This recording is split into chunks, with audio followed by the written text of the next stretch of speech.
Quigley in 5, underwater in the yellow lane. Jazz Carling of Great Britain. Quigley goes through. The silver to Jazz Carling. Wonderful silver medal for Great Britain. Welcome to the Honest Athletes podcast with Lauren Quigley and Jazz Carling. Welcome back to episode 4 of the Honest Athletes podcast. And as the name, well, the title is The Honest Athletes, we're going to be honest. We're recording this episode the morning of the night it's going to get released. So we don't have too much of an intro. We have some things that we do want to talk about. And the first one of those, I think if we get straight into it, is Jazz did recently, I say recently, a few weeks ago, go to the ISL in, where was it, Jazz? In Naples. In Naples. And I'm genuinely interested in what that experience was like, because obviously the ISL has just kicked off. So if you could just explain maybe what the ISL is first for any listeners who might not be in the swimming world or something like that. And then I've got questions for you, Jazz, about the ISL.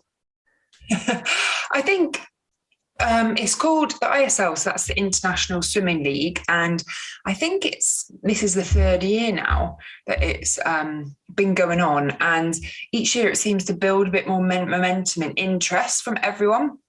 I think the same from like a outsider or a former swimmer's perspective. At first it's kind of like, oh, what's this all about? And then you start to grow interest. And the teams have grown. So I think there is now 10 teams, or in the first round there's 10 teams and then 2 get knocked out. But it's all about points for your team. And so every single team could have or has a certain amount of swimmers that they can recruit or get on their team.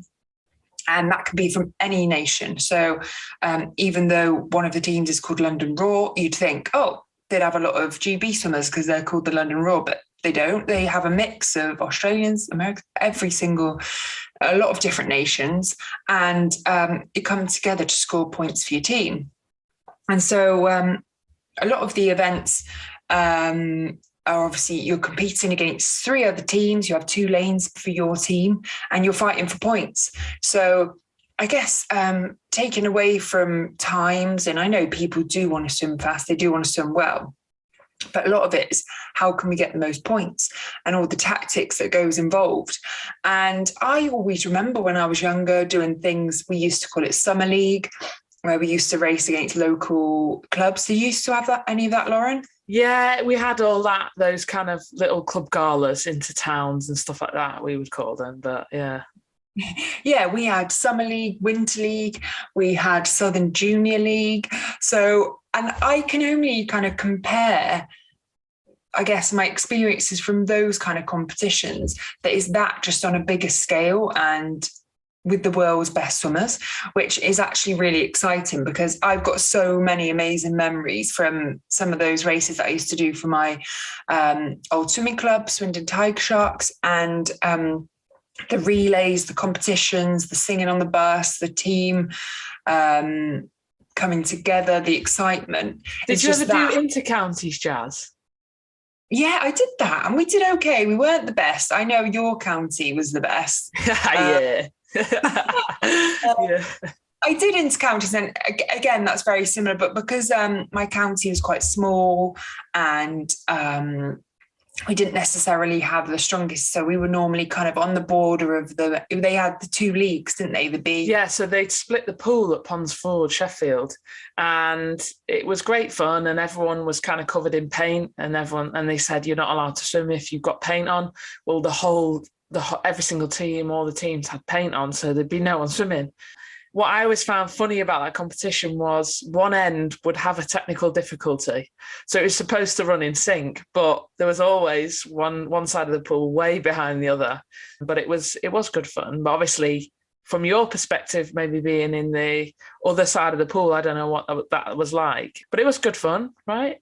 Yeah, great fun. So it's kind of those kind of experiences, but really just on a bigger level, which is great. And I guess as an outsider, when I was watching in, I thought, oh, this looks great. It looks like a lot of fun.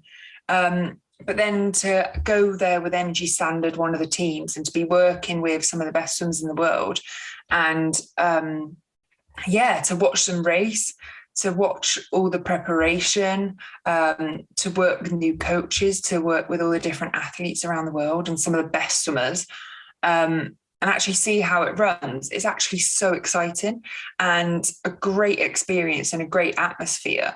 And it kicks off very soon. So they'll be going down to the kind of playoffs, and then they go down to the final, which I think is the first weekend in December. And so, it's really exciting atmosphere. And I think it's something that we've needed in swimming, to bring everyone together, to have the excitement, to also give athletes, I guess, from some people walking away from the sport, it might be that they are not making some of the international teams or can't really see a future in the sport. Or maybe not even receiving funding. Whereas I guess having the ISL now, it gives swimmers the opportunity. You can put your hand up and say, I want to be open to be selected for a team. And then the teams have the option if they want to pick you. And how great is that instead of people walking away from the sport or thinking, oh, I'm done because of various reasons, they can now represent a team on the ISL and make a good income. They can carry on with the sport, have a lot of fun, enjoy it. It gives people a lot of focus. Would you have enjoyed competing in them, Lauren? Oh, yeah, I think so, because it's more the sprinter events, isn't it? The sprint events. There isn't any distance, I don't think, if I'm 400. Right. 400 is the longest. 400. But the funny thing was with the 400s this year, for some reason, the person who turns first at 100 metres gets like a bonus point, or bonus 6 points maybe. Wow. So even in a distance event, which is a longer event, instead of waiting for the whole 400, you've got to have a look at 100, then you've got to see at 400. Whereas for me, I was never first at 100, so that wouldn't work so well with me. But 400 is the longest event. You'd have got the points at the end. Jazz. But no, yeah, I would have loved it. I think I would have definitely loved it. And the thing that I compare it to the most is obviously things like intercounties and all those sorts of things. I used to love those kind of, team competitions where it's all about points and stuff like that. But the thing that I link it to the most, and we've talked about it before, is Duel in the Pool. And we both obviously did 2 of those together. And that was one of my, especially the one in Glasgow, is one of my favourite competitions because it was so close. And you are a team, and it likens to, because we swam for Europe, there were people from different countries all on the same team. So although we were against America, who, they're all from America, we were on a team that was Europe. So we had loads of different people on our team. So that's the closest I can link it to. So your question of would you have enjoyed it? Well, yeah, because I love Duel in the Pool. So, it's kind of like a Duel in the Pool, but everybody's on a different team. And it looks really interesting in terms of, because they're out there or wherever they are, it looks like, and you tell me, they're all out there for quite a long time in like a bubble situation. Yeah, I think when we've seen it in previous years, I remember going to watch one in London and they had like different events in different locations. So you'd all go and race in London for the weekend, then you'd all go race in Eindhoven or all these different places, Berlin, I don't know where they actually raced, but all these different locations for a weekend. Whereas I think for now, especially with the current situation, with all the things that are happening in the world, with travel and things, it's actually easier just to get all the swimmers in one place for a certain block. We were having COVID tests every 3 days, and you're kind of in that bubble, and then you just race whenever your schedule is. You then have to turn up to race, which I think actually works very well because, especially being in Naples, a lot of swimmers are enjoying swimming outside. The sun was out, really getting some good training in, but also just racing, being able to step up and race each time. Which I think definitely helps, being able to step on the blocks and just keep racing, because having that race practice, you can all be a bit rusty. I've had situations where I've not raced for a few months. You step on the blocks and oh God, this feels a bit funny. So actually being over there for a block of time allows them just to all be there, to be racing, and obviously to be safe with having COVID tests and things to make sure they're doing everything in place. So I don't know whether that's the format moving forward or whether that's just because of what's happened the past couple of years. But it is really exciting. And I think that's what the athletes love the most, is that how exciting it is and how they can really get themselves up for it. Quiggs, do you reckon it would have given you a bit of focus? Because I know we've obviously spoken on the podcast about when you've gone through some of those tough times and with the sport, and you talk especially about Rio and I guess that numb feeling. And I think now, I guess where swimming, now some swimmers, they might not even have the Olympics or anything in their mind. It might just be like, the ISL is what I'm training for. Do you think that would have given you any focus, or would that have kept you in the sport any longer? I know it's very hard to say, but... Yeah, I'm not sure, it's a really interesting question, because obviously the appeal for a lot of people as well must be the financial gain you get from racing there. I know that there's some controversy over swimmers getting paid and stuff like that at the minute, but the basic understanding of what I know is that, you get paid to swim there. And for us, that was never really an option ever. We did during the pool and stuff like that, but it was never really, there was never that financial element there. And so I think that's obviously what differentiates from when we were swimming to now, and what they're trying to do with it, sort of modernize it and have the athletes get paid. But for me, I think, I don't know, would it have kept me in any longer? Maybe. I think the Olympics would have still been the pinnacle. I know that there's a lot of younger swimmers who I talk to now who I say, what do you want to do in the sport? And a few of them have said ISL, which is crazy because it is changing. It's like, oh, okay. I remember the first time I heard that, I was like, oh, right, okay, this is interesting, which is pretty cool as well. And they do make a spectacle of it. When you watch it, it looks like a real show.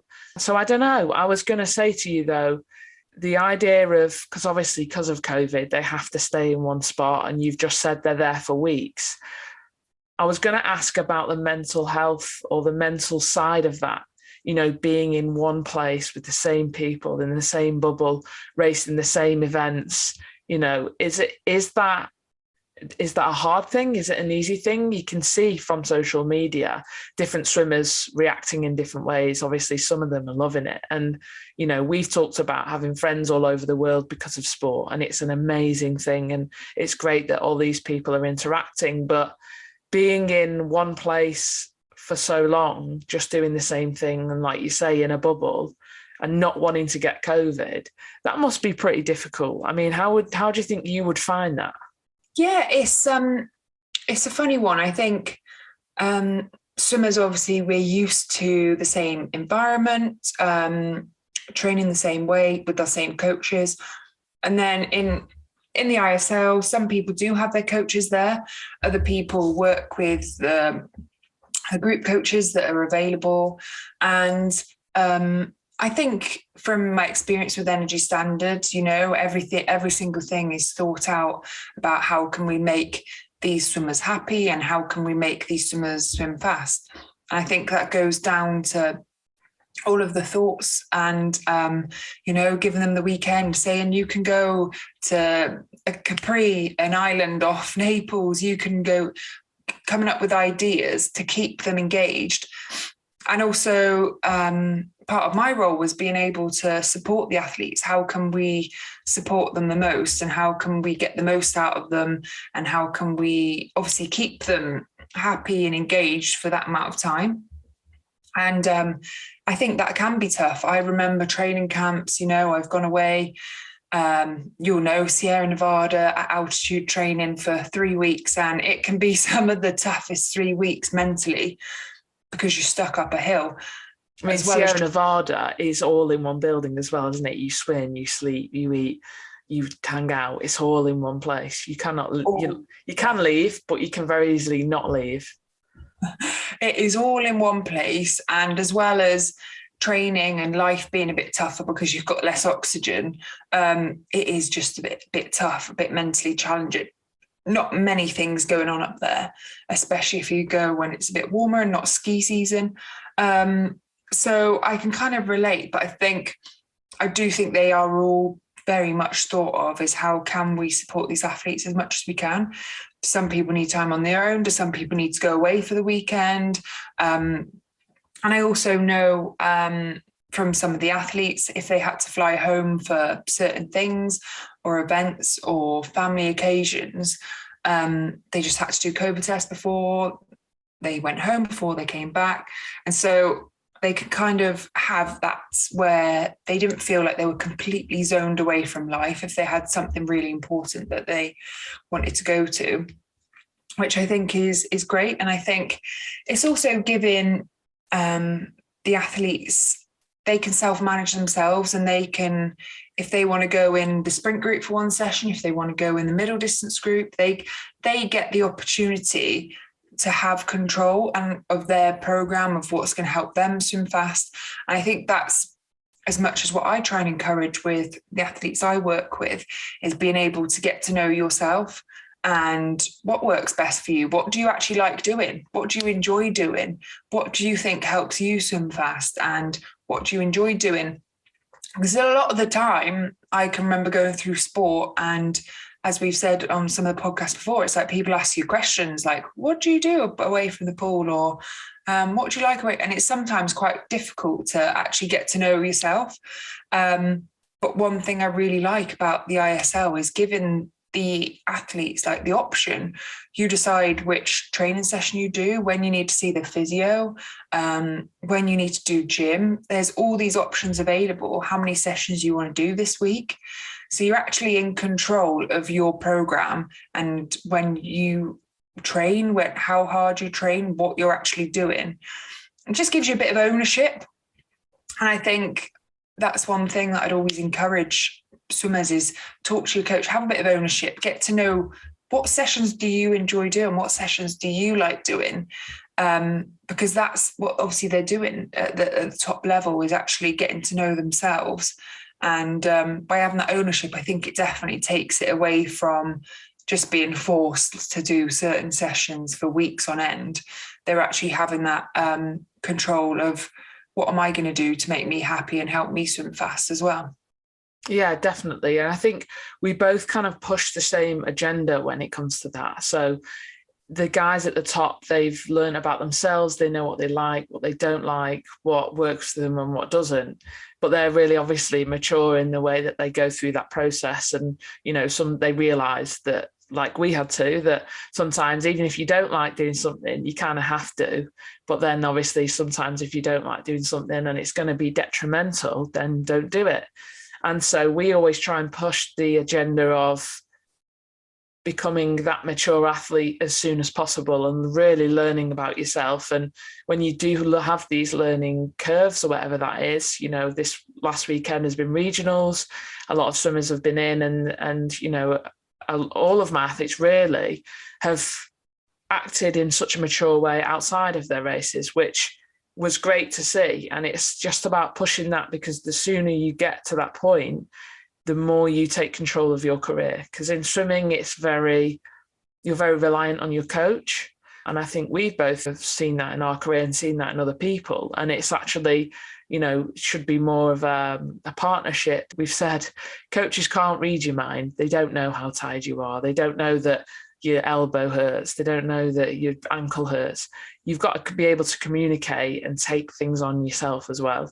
And so it's great to see it working at the top and seeing it in the top guys. And then it's about encouraging the ones underneath, the ones coming up, to do those things as well. But moving on to a couple of weeks ago, we did another Millfield camp. And that one was all about race skills. We had a very racy theme. Overall, how was the camp for you? Yeah, I think that was the third camp at Millfield. And I actually loved the race skills. For me, given obviously every camp had a bit of a different theme, from skills back to training and then race skills, and giving these athletes the skills and knowledge that we were given at an elite age has been great, and actually given them the tools. And it was only the weekend after the training camp that we did in Millfield, and I was hearing all these swimmers that had done PBs, that had won medals and all this kind of stuff, that they'd been using all the skills and things that we'd been giving them on the camp that we didn't get access to when we were younger. And so, I absolutely loved it. And we did a stand-up on the penultimate session, and where they could actually practice standing up on the blocks, their race warm-up, their race routine, with on land in the pool. And it was great, wasn't it? Did you enjoy it? It was amazing. Race simulation night. What more do you want? The faces getting out. Some of them did PBs and we were like, oh my gosh, this is amazing.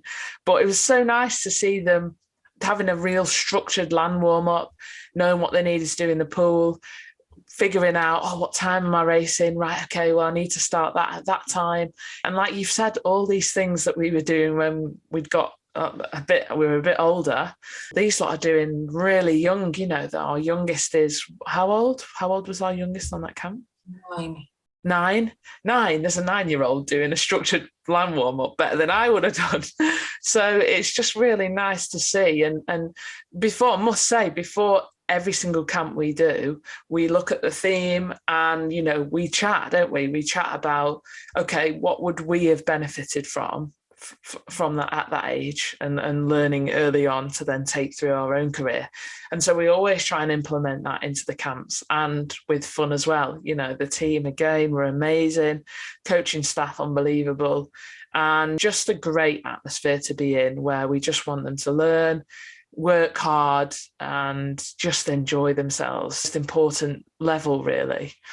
So yeah, it was unreal. It was great to watch them race. It was great to work on all the skills and stuff like that. What was your favourite part of the camp?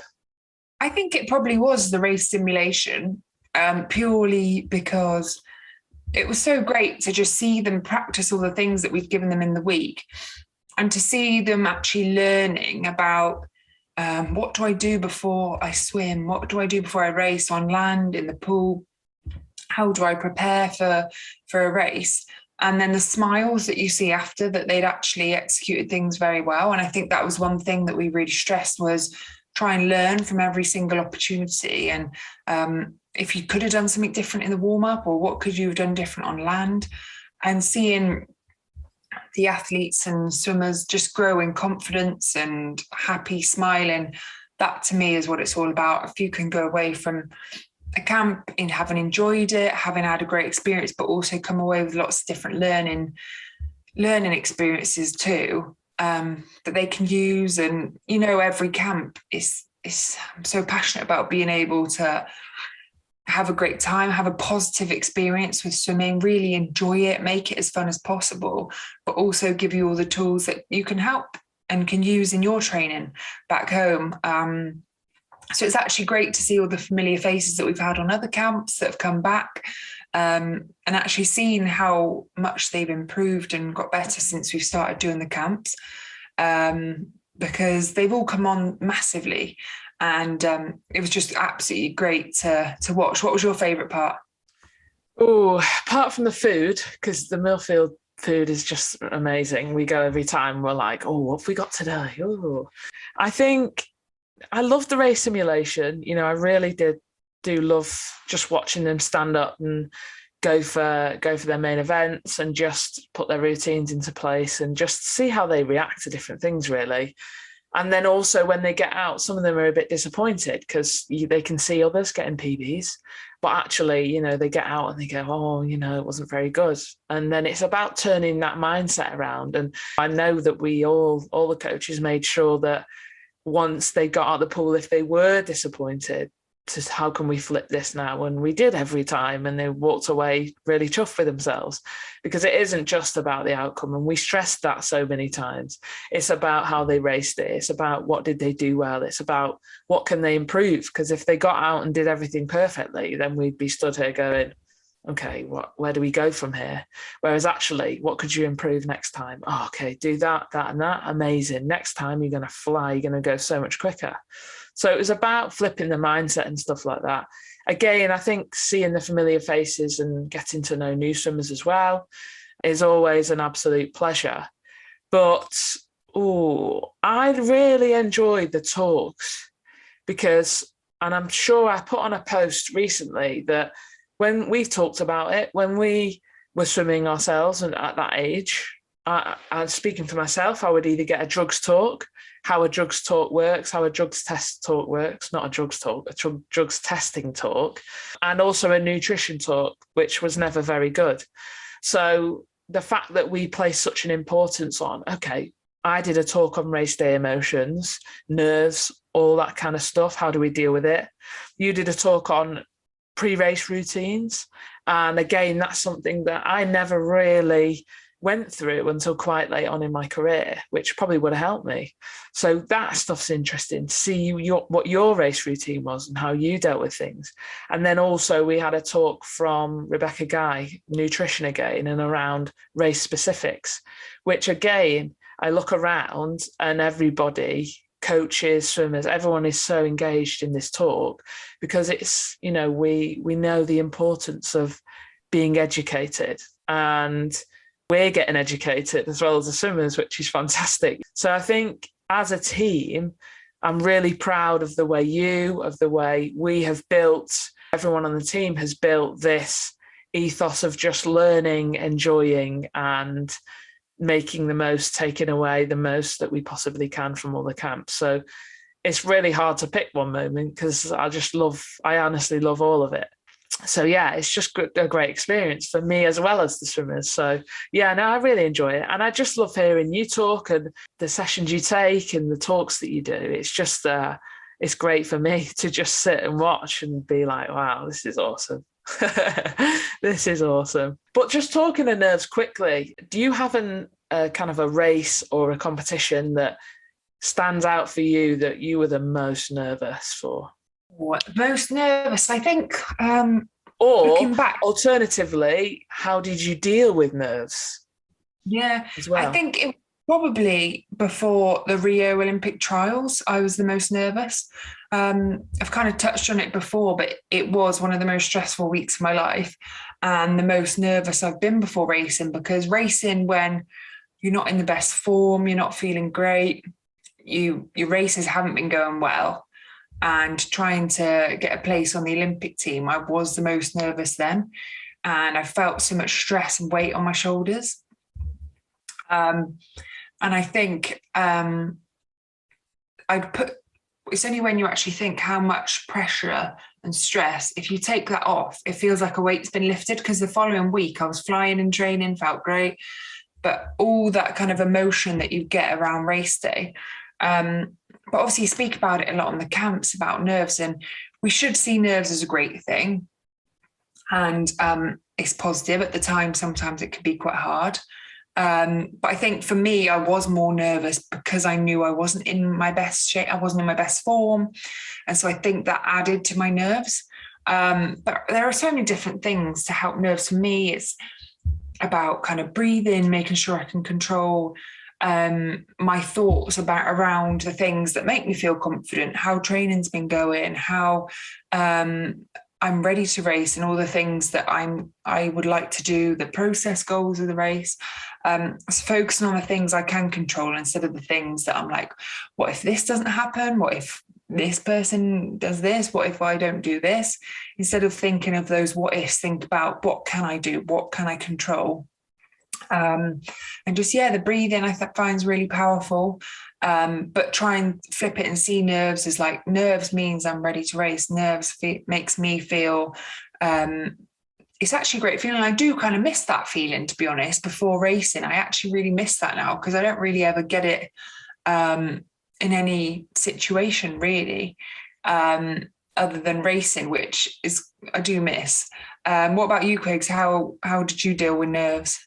Well, first of all, we need to get you into a situation where you're nervous. So I'm going to create some sort of challenge for you, Jazz, that you're going to get nervous for. I'm going to create something. For me, it was, I didn't deal with them that well when I was swimming, to be honest. The thing with nerves for me, and I'm sure it's the same for everyone, and hopefully people listening will understand, but year on year, as you do well and you do well and you do well, the nerves kind of build each year, and the pressure of going to the British Champs, going to nationals, stuff like that. I would always get super nervous for nationals when you're younger, because when you're younger, you're in your age group and it's what everyone talks about. How many nationals have you got? Are you going to nationals? What events are you doing today? Or, it's like that whole thing, and they would put you in the room, Ponds Forge, downstairs, right by the diving pit. And I don't know if you remember, but they put boards out and you would have to sit in your heat and all the chairs would be facing in. So you're just facing everyone you're about to race.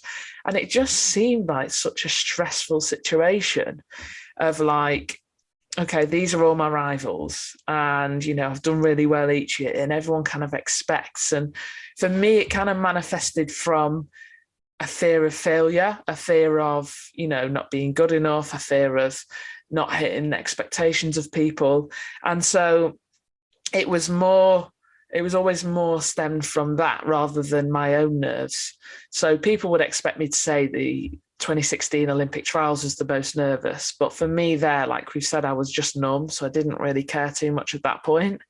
But yeah, it was always nationals when I was younger. Because like I say, everyone talked, they won nationals last year. They won the 200 fly last year. It was all that talk. And it's quite funny to look back now and think of how everyone was so uptight about it. But it was super nervous. I was super nervous for that. For me, it was more about in the call room, distracting myself, talking, laughing, joking, being the call room comedian. That was the way that I like to deal with it, and just kind of zone in, focus in just before I walked out, really, which I know a lot of people wouldn't like. People like to focus a lot earlier than that. But I always say to my athletes, it's really individual. So there's so many things that you can try out and that you can learn. But it's a lot of the time, it's about trial and error, and what works for you and what doesn't, which is kind of what you said earlier anyway. So yeah, for me, I might have been annoying for some people because I would just talk about nothing about the race, about what you're having for tea most of the time. So yeah, I think that's the best way I dealt with it. Trying to enjoy it. And I guess, as I said, like now I miss that feeling. So just actually really don't overthink it and just go for it and just actually really enjoy it, how great experience it is. And I know it's a lot easier said than done, but in our heads in the moment, we really overthink and we put so much pressure on ourselves. Whereas actually, when I look back at some races, I'm thinking, why don't I just enjoy it and go for it? Like I should have been so confident standing on those blocks because I'd been swimming so well. But in my own head, I was kind of having that inner battle, which is tough. So I think to try and enjoy it is the main thing. I look back at races thinking, why didn't I enjoy that more, relax a bit more, have a bit more fun with that race? Because when you look back, those are things I guess you remember, and it's just swimming. It's just swimming, and try and think of those. Definitely. It's just a privilege to feel those nerves, isn't it, really? It's like it's something you care about. It means that you really want to do well. It means something to you. And it's hard to emulate that when you finish. Like you said, where do we get that from now? And so, make the most of it and just enjoy it. And sometimes it can not be a nice feeling, but a lot of the time it is a good one. So Jazz, you're away now for the next couple of weeks in St. Lucia. Yeah. Okay. So what are you going to be doing in St. Lucia? So working in St. Lucia on a swim fit program. So there's a mile race. We're doing lots of different swim activities, open water swim lessons, core and shoulder mobility sessions. So lots of different things over 2 weeks. So it's actually one of my favorite places to swim in the world. So I'm really excited to head over, but obviously we'll be missing the podcast for a couple of weeks. Looking forward to getting back to it and chatting to all our guests. Yes, so we will have guests when we come back. This is just a quick, short, sharp episode, a bit about ISL, a bit about Millfield, a bit about race nerves and race day emotions and stuff like that. But yes, Jazz is going away. She will have a lovely time when she comes back, I'm sure, and I will still look as white as ever, which is amazing. I can't wait for that. We look forward to seeing you in a couple of weeks when Jazz gets back.